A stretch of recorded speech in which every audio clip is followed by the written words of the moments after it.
لەسەر پرسی پراوێزی کۆبوونەوەکەی محەممەد یاخود بە سەردانێکی فەرمی چەند ڕۆژی ڕابردوو محەممەد شیع سوودانی سەرۆک وەزیرانی عراق گەشتە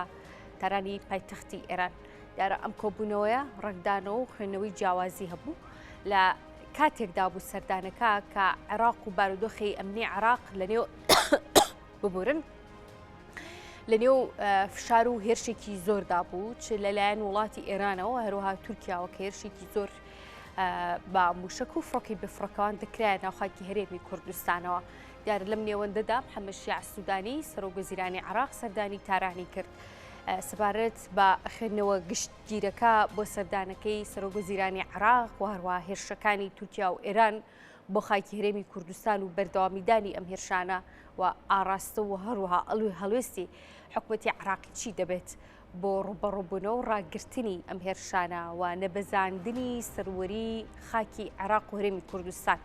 لەسەرم بابەتە لەگەڵ بەڕێز ڕەشاد گەڵاڵی کە بەڕێزان وەکو چاودێرێکی سیاسی ڕاستەخۆ لە مەخمورەوە بەڕێگەی سکایپ میوانی ئێمە دەبێت گفتوگەی زیاتر لەگەڵەوەدا دەکەین. کاک ڕەشاد زۆر سپاس بۆ ئامادەبوونت بەر لە هەموو شتێ پرسیارێکی تەقلیدی دەست پێ بکەم خوێنەوەی جەنابتان لەسەر سەردانەکەی محەممەد شیع سوودانی بۆ تایران بە دیاریکراوی لەم کاتەیە چ خوێندنەوەیەکتان هەبوو بۆی؟ سپاس بێەوە سپاس بۆ دەستەکە سڵاو لە کارمەندان و بەڕێوەرانی ئەو کەناڵە خۆشەویستە. دیارە هاوشێشە ئالۆزەکانی ناوچەکە بە تاکال شتەکە زۆر ئالۆز بووە هەم لە ڕووی هەرێمایەتی هەم لەسەر ئاسی تورکیا هەم لەسەر ئاسی ئێران بە تایبەتی خۆپیشاندانەکانی ئەم دوایی شار و شارۆچکانی ئێرانی من پێم وایە تەحەدەکی زۆر گوشارێکی زۆری خستوەتە سەر مؤسساتی ئەمنی زایدەن حکوومەتی ئێرانیش. بۆیە من پێم وایە بەردەوامی ئەو خۆپیشاندانانە هەڕەشەیەکی ڕاستەو خۆیە کە ئێران پێی وایە خەلیج بە تایبەتی سعودیا ڕۆڵی سەرەکی دەبینیت لە دروستکردنی ئەو خۆپیشاندانانە یعنی واتە ئەوانیش لە ڕێگای ئەمریکاوە لە ڕێگای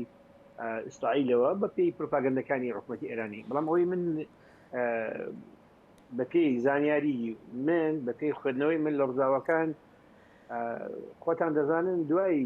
سەرکەوتنی شۆڕشی کۆماری ئیسلامی ئێران لە ساڵی 1970ەوە ئێران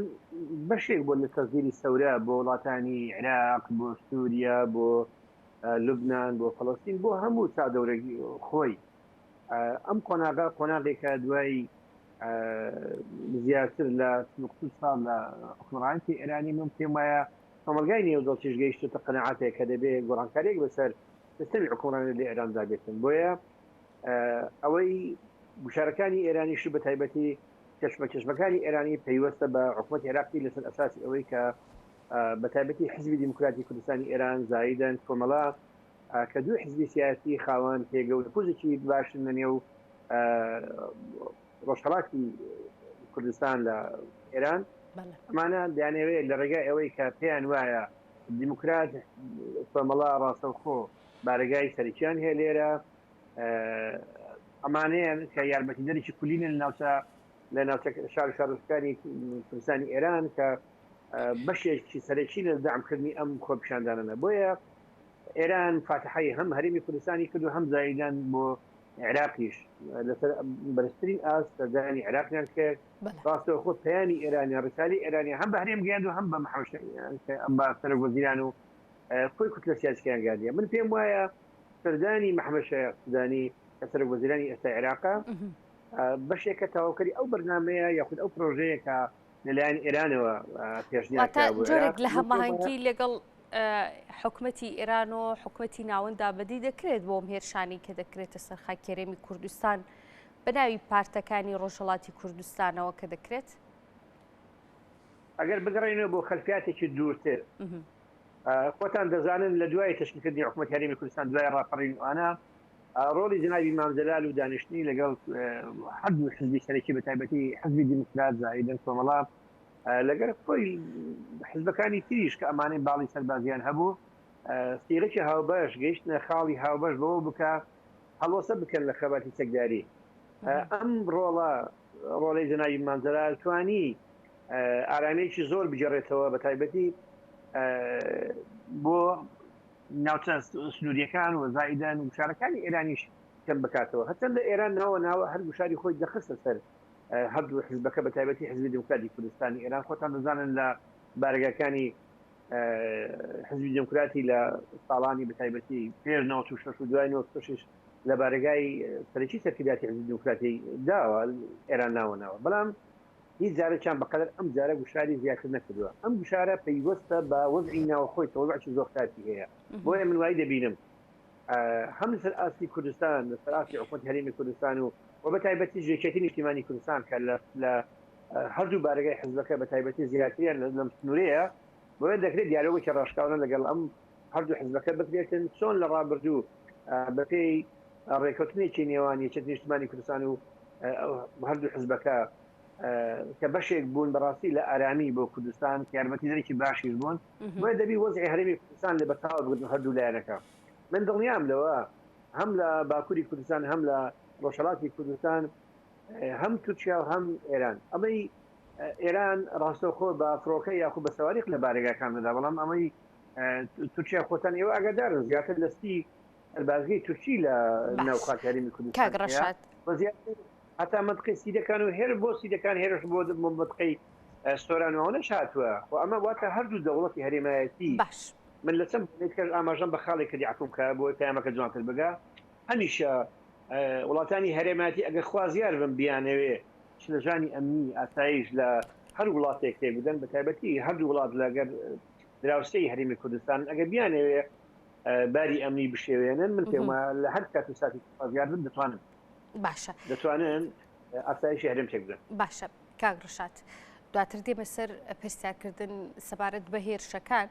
بەڵام لەسەر ئەجندەی سەردانەکەی محەممەد شیع سوودانی دەمێنمەوە محەممەد شیع سوودانی دەزانین کە بە بانگشتێکی فەرمی هەندێک کە بڵاو کرایەوە بە شێوەیەکی فەرمی ڕاگەێنرا لەسەر بانگشتی فەرمی وڵاتی ئێران گەشتۆ تا وڵات و کۆبوونەوەی لەسەر ئاستی لووتکە ئەنجامدا ینی هیچ پەیامێکی دیاریکراوی حکوومەتی عێراق لەگەڵ محەممەد شیع سوودانی گەشتە وڵاتی ئێران و دەشێت لەو کۆبوونەوانەیە باس لە چی عێراق کرابێت لە کاتێکا کە دەزانین عێراق بە شێوەیەکی گشتی لەژێر هەژمونێکی ڕوون و کاریگەری وڵاتی ئێراندا تا ئێستا وەکەوەی جەنابەت باس کرد لە دوای خاڵ کاریگەریەکان هەژمون و کاریگەریەکانی ئێرانی ڕاستەوخۆ بەسەر حکومەتی عێراقی هەیە هیچ مناقەشە لەسەوە نیە ئەوەی کە ڕۆڵی سەرکی دەبینی لە عێراق بۆ یەکلاکردنەوەی کێشمە چەسمەکان ئێرانە خۆڵی ئێران لە عێراق لە سووریا لە لەبنان ئەمانە بەچاو ڕوونیشن زۆر بە ڕوونی دیارە بەڵام من دەزانم پەیامەکەی ئێران لە ڕابردوو خۆی لە دووسێ خاڵگرتیە یەکیان لەوەیە کە کۆی حزب و لایەنە سیاسەکان کۆتایی بە خەبەتی تێکداری بینن لە وڵاتێکی ئەوروپی یاخود لە وڵات لە عێراق یان ناشوێنین لە کەم تێکدا بن ئەمە یەکێک لە پەیامەکانیان بوو دووەم پەیامیان ئەوەیە کە هێزی عێراقی من پێم کە پێم وایە ئەمەیان خاڵی هاوبەش و کۆکەرەوەی هەم حکومەتی تورکیا هەم حکومەتی ئێرانیە هێزەکانی بەسپای سنوور بەسلەتی عێراقی بگەڕێنەوە سەر مەرزەکان سەر حدودەکان من پێم وایە ئەگەر بەپێی سیستەمی فدرالیش بی من پێم وایە ینی ئەوە مافی هەموو حکومەتێکی مرکزە ناوەندە کە سوپای بگەڕێتەوە بۆ سەر ئەوە بەپێی ڕێکەوتنی لەگەڵ هەرێم بگەڕێتەوە بۆ سەر سنوورەکان بەڵام ئەگەر گەڕانەوەی سوپای عێراقی کۆتایی دێنێ بە سەربازەکانی تورکیا کە ناو هەرێمی کوردستانە کۆتایی بە لە شوشێکی تورکیا بۆ ناو هەرێمی کوردستان دێنێ من پێم باشە ئەوە سوپای عێراقی بگەڕێتەوە سەر سنوورەکان من پێم وایە زیانێکی نابێت بەڵام لە کوێم سەردانیا خەڵکی عێراقی چاوەڕێ بوون کە بە تایبەتی لە هەرێمی کوردستان چاوەڕێەوە بوو کە سەرۆک وەزیرانی عێراق یا سەرۆکی حکوومەتی عێراق محەممەد شیع سوودانی ئەو پەیامە بگەێنێ بە ئێرە کە خاک و سەروەری عێراق پێشێل نەکا سەروەری هەرێمی کوردستان نەکاتە ئاماج ئەمە یەکێک نەبووە لە ئەجەندای کۆبوونەوە دیدارەکان یان ئەگەر یەکێکیش بوو بێت ئەشت چۆن باس لەم هێرشانە کرابێ من پێم وابوو خاڵێکی لە ڕۆژ تێدا دەکرا سەرۆک وەزیرانی عێراقی لەبەرەوەی ئەو کێشەیە پەیوەستە بە حکومەت هەرێمی کوردستانیش ئەدەکرا لەم شاندەی بەڕێز سەرۆک وەزیرانی عێراقی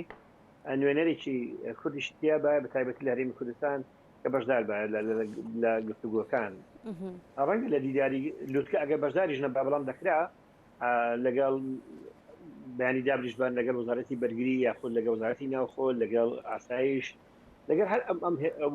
زیاتانە دەکات نوێنەری هەرێمیش دابریشبان لەبەوەی جێبیستی هەرچەندە پێم وایە حکومەت پەیامی ئێرانی گەیشتۆتە بە بەرزترین باڵای باڵەدەستی حکوومەت هەرێمی کوردستان بەڵام دەشکرا ئەم شاندەیە نوێنەری کوردشتیا بە بەڵام بەدەر لەما من پێم وانێ حکوومەتی عراقی یاخود هەرێمی کوردستان بتوانن پێش بە هەر هێرشێکی ئێرانی بگرن بە ڕۆ هەرێمی کوردستان بێتن بەڵام دەشکرێت لە ڕێگای دیالۆگەوە کۆمەڵک مەبەست پێچێت من پێم وایە یەکێتی نیشتیمانی کوردستان ئاسی هەم بەغدا هەم ئاسی ئێران تاکە حزبی لیانی سیاسیەکە پەیوەندێکی تۆکمەی لەگەڵ پێم وایە سەرکرداتی عفوم کە باجن ئەو کەس بگاتن پامەکە بگات دەکرێت سەرکرداتی یەکێتی نیشتیمانی کوردستان برستین ئاسیش کە سەرۆک بافڵ دەکرێت سەرۆک بافڵ مفاتحەی حکوومەتی ئێرانی بکە و ڕاستە و خۆش دیدارێکی باڵا دروست لە ئێران یاخود لە بەغدا یانی یاخود لە هەرێمی کوردستان لە شوێنێک بکەن بۆی هەم بتوانێت سنوورەکان بپارێزرێتن بۆی ئەم دزەکردنە کۆتای پێ بهێنرێتن من پێم وانە حکوومەتی عراقی یاخود ئێرانی یاخود هەر سیستم حکوومەتیشی تر قۆناغی خەباتی سەکداری بەسەر تۆ کە پێمان وابی دەتوانین نظامی سیاسی لە وڵاتە دەگۆڕێ بۆیە ئەمە پرۆژایە هەم لەسەر ئاستی باڵا حزبدانە سیاسەکانی کوردی ڕۆژهەڵات یاخود باکووری کوردستان ئەم ڕاستیت تێبگەن مانەوەی ئەم هەرێمە بەیەگرتووی مانەوەی ئەم هەرێمە ئاسایشی بەقەرار لەم هەرێمەیە خزمەتی داهاتووی ئاسایشی نەتەوەی کوردەکە لەم پارتەکان هەرێم باشە دەزانین کە زۆر دوور نەڕۆین لە نوێترین لێدوانی ئێراندا سەبارەت بە خۆپیشاندان و ناڕەزایەتیەکانی ئێران دەڵێن کە دەستی ئەمریکا و سعودیە بەڕوونی لە هاندان و دروستکردنی ئەو خۆپیشاندانە هەنا هەیە کە لە ئێراندا هەیە بەڵام لە لایەکی دیکەوە وڵاتی ئێران خاکی هەرێمی کوردستان و بە ئامانجی بوونی حیزبە کوردیەکان و چالاکیەکانیان کە لە ڕێگەی ئەوانەوە خۆپیشاندانەکان لە ئێران زیاتر پەرەدەسێنێ فشارەکانی بۆ هەرێمی کوردستان زیاد کردووە بە بەردەوامی بردومانی دەکا ینی بڕوونی ئێران دەیەوێت لەم نێوەندەیە لە ڕێگەی هەرێمی کوردستانەوە چی بەدەست بهێنێ ئامانجی سەرەکی ئێران لە موشک بارانکردن و بە ئامانجگرتنی خاکی هەرێمی کوردستان چییە؟ خۆتان دەزانن لە هەرێمی کوردستان یەک حزبی سیاسی دەسەڵاتی بەدەستەوە نییە کۆنتترۆلی مەرزەکان بکاتن من پێم وایە دوو ڕوویا جیاواز دوو خوێندنەوەی جیاواز لەمەڕ پەیوەندیەکان لەگەڵ ئێران دوو ڕوویا جیاواز لە ئیداری حکوومەت هەرێمی کوردستان هەیە لە ناو تەنیا پارتی دیموکراتی کوردستان و نیشتیمانی کوردستانیش هەیە بۆیە من وای دەبینم چکە ڕاستە لە بارگاکانی حزبی دیموکراتی کۆمەڵی داوە کاتێکی گوشارە دەختەسەر ئەوەی بەڵام خۆ پێشووتریش تەنیا حزبی دیموکراتی کوردستان لە بەشە لە زۆنی سەوز و نیلەکەی خۆمان نییە لە هەولێرش نووری هەولێرش بوونیان هەیە بۆیە من پێم وایە هەم سەوارخەکانی ئێرانی هەم زایدە درۆنەکانی ئێرانی کە دێتن دۆ ناوچەکە بە دەرەجەیەک خۆسنووری هەولێر ئەوانەی کوتۆ واتە ئەگەر سیاسەتێکی واقع بینانە لە هەرێمی کوردستان بەڕووی ئێراندا نەکرێتەوە لە هەرێمی کوردستانەوە من پێم وایە داهاتوێکی باشتر ینی وەک ڕابردوو لە ئێرانەوە بۆ هەرێمی کوردستان نایەکەن بۆیە من وای دەبینم ئەو کۆناغێکە من دەزانم ڕۆلی سعودیا و ڕۆلی ئەمریکاکیە لە دروستکردنی ئەم وەزعی لە وەزعی ئێران بەڵام خۆ ئەگەر بینە سەرڕاستیش دوایی زیاتر لە 30 ساڵ حکومڕانیت لە ئێران حکومەگای ئێرانیش ئەم جوڵە بەتەنی لە ناوچەیەک نییە ناوچەی قەتیسکرای بتن بەتەنیا لە ڕۆژهەڵاتی کوردستانە ئەم هەموو زانکۆکانی ئێرانی گرتوتەوە زائیدە ناوچەکانی بلوود مەشهد قۆم هاران هەموو شارەکانی ئێرانی گرتوتەوە واتە ئەم خەڵکە پێداویستێکی نوێیان هەیە گۆدایانەوێت گۆڕانکارێک لە سیستمی حکومڕان لە وڵاتە گۆڕانکاریانە ئەم گۆڕانکاریە دروست بکەن من پێم وانە هەرچی دیکتاتۆرێتی دنیا لە دنیا هەبووە لە ڕێگای کوشت و بڕۆ لە ڕێگای بشاخستنە سەر جەماوەر تا سەر نەیتوانیوە بەگری لەمانەوە خۆی بکاتن لە کۆتاییەکە کۆتای پێهاتوە چەندین ڕژێمی دیکتاتۆری ها لە هاوشێوەکانی سەدام حوسێن و یەمەن و ئەوانەی وڵاتانی عەرەبی کە خۆمان زۆر بەڕوندی وڵات دیکتاتۆرەکانی وڵاتانی شەرقی ئەوروپاشمان بیت کە دەیان ساڵ حکومڕانیان کردو لە کۆتاییەکە تونتیان بەسات بۆیە من پێم وایە بەڵام ئەو حکومڕانیە یەک لە دواییەکان دواتر دێمە سەر ئەوەی کە قسەکانە لەبیر نەچێتەوە کاک ڕەشاد بەڵام هەرێکێک لە حکومڕانیانەی کە ڕووخاون لە ڕۆژهەڵاتی ناوەڕاستدا دواتریان بە پاڵپشتی وڵاتێکی دەرەکی بە دیاریکراوی ئەمریکا بۆ وڵاتانی ئەوروپی بە هەمانشیەوە بەڵام لەم جارەدا سەرباری پێشلکردنی خاکی هەرێمی کوردستان و عێراق سەرباری ئەو ناڕزایەتی زۆرەی لەناو خاکی ئێراندا هەیە بەڵام وڵاتانی ئەوروپی و ئەمریکا هەتا ئێستا هەڵویستێکی زۆر جددیان نەبوو بۆ پاڵپشتیکردنی خەڵکەکەی و ڕوخاندنی ڕژێمی عێراق ببوورە ڕژێمی ئێرانی.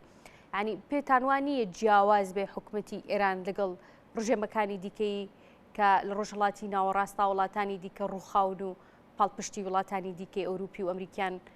هەبوو بۆ ڕوخانیان؟ من پێم وایە ویستی گەلانی ئێران ویستی شەقام لە ئێران لەگەڵ ویستی ئەمریکا و هاوپەیمانەکانی دووشتی لێکجیان. من پێم وایە نە ئەمریکا و نە ئەوروپا لەگەڵ ڕوخانی سیستەمی حکومڕانیت لە ئێران نین، بەڵام لەگەڵ کرانەوەن. من پێم وایە ئەو دقی ئێستاکە ئەمریکا ئەو زایدن ئەوروپا دانوێت لە ڕێگەی گوشارەوە لە ڕێگەی گوشاری شەقامی جوڵەی شەقام لە زەماوەریەوە بتوانن مەرجەکانی خۆیان بسەپێنن بۆ جێڕانەوەی ئێران بۆ سەر مۆزوعی سەکی ناوشی زایدن بۆ بربەست دروستکردن لەسەر سەواریخی دووری هاوێش. من پێم وایە ئەم وەستانە دەیانەوەی ئێران بوەستێنن زیاتر تاکو ئێستاکە پێیان وایە هەڕەشێکی بەردەوامە لە ناوچەکە دژ بە بەرژۆندەکان بۆ مەساڵحی ئەمریکی ئەوروپی لە ناوچەکە. بۆیە من پێم وایە ئێران لەگەڵ ئەمریکا هەردوو لە هەم ویستی شەقامی خەڵکی ئێران زائیدەن ویستی ئەمریکا و ئەوروپا دووشتی زۆر لێک جیاوازە. من دڵنیام لەوە ویستی شەقام گۆڕانکاری لە سیستەمی حکومڕانیت بەڵام دەبێ ئێرانیش لە نێوان ئەو دوو ئارایە لە ئەو دوو ئاڕاستە جیاوازە دەبێ ئاڕاستێکی خۆشی هەبیتن. ئەگەر پێی وابیتن ئە بەم شێوەیە دەتوانێتن بەردەوامی بداتە بە حکومڕانیەتە بەبێ گۆڕانکاری بەبێ کرانەوە بەڕووی خەڵکی ئێران. خۆتان زان گەلانی ئێران دوای ئەو هەموو ساڵە حساب گەماروی ئابووری کە لەسەر ئێران هەیە خۆتان دەزانن لیرەی یا خوتمەنی ئێرانی بەس ئاڕاستێک لە ڕۆی کوهاڕێ کردیە. خۆتان دەزانن بایری ئابووری ئەم وڵاتە چۆن داکەتیوە. خۆتان دەزانن معیشەتی داهاتی تاگ یا خود معیشەتی خەڵک چۆنە لە وڵاتە. بۆیە ئێران ئەگەر بیوێتی ئەبەم شێوەیە بەتەنیا داهاتی ئەم وڵاتە بسی سەرفکاتن لە سووریا و لە عێراق لە ملیشیاکان سەرفکات لە لوبنان سەرفکاتن. من پێم وایە گەلانی ئێران کاسەر ئەم چاوەڕوانی ئەم نظامە ناکەن. هەرچەندە من پێم وایە بەهادێکی زۆر دەبی بدا گەلانی ئێران لە پێناو ڕوخاندنی ئەم سیستەمە، بەڵام ئەم نظامە بەڕاستی جمهوری ئیسلامی ئەم مەلایەنە بەهۆتە دەستبەرداری دەسەڵاتی خۆیان نابن. دڵنیات دەکەم لە سەردەمی شای زۆر زیاتر خوێن دەڕژێتن. خۆتان لەبیرتانە لە ڕۆمانیا و لە هەموو وڵاتانی شەرقی بە تایبەتی چاوسکۆ ئەمساری شاوسکۆی گەورەترین دیکتاتۆری سەردەم بوون لە ناوچانە، بەڵام کە خەڵک ڕژاوە سەر شەقام نەیتوانی تا سەر هەر بتیتن ینی هەر کۆتایی بینین بە کوشتنی دەبێ و هەڵوەستەک بکاتن قەت و عامکردنی خەڵک تا سەر بۆ هیچ کەسێک ناکێتە سەر. بۆیە من پێم وایە لە دوایی سات ئێران دەبی خۆی پرۆژەیەکی کرانەوەی هەبی بەڕووی جەماوەری بۆی کۆتای پێبینتن بەم وەزع و ئاریشە ئەمنیکە ئێستاکە لە وڵاتە یاخود بەو جوڵی شەقامە تا گەلانی ئێران ڕژاون کەسە شەقام کۆتای پێبینی. بەڕێز ڕەشاد گەڵاڵی چاودێری سیاسی ڕاستەوخۆ بڕێگەی سکایپ لە مەخمورەوە میوان مابووی زۆر سپاس مامە دەبێت کاک ڕەشاد.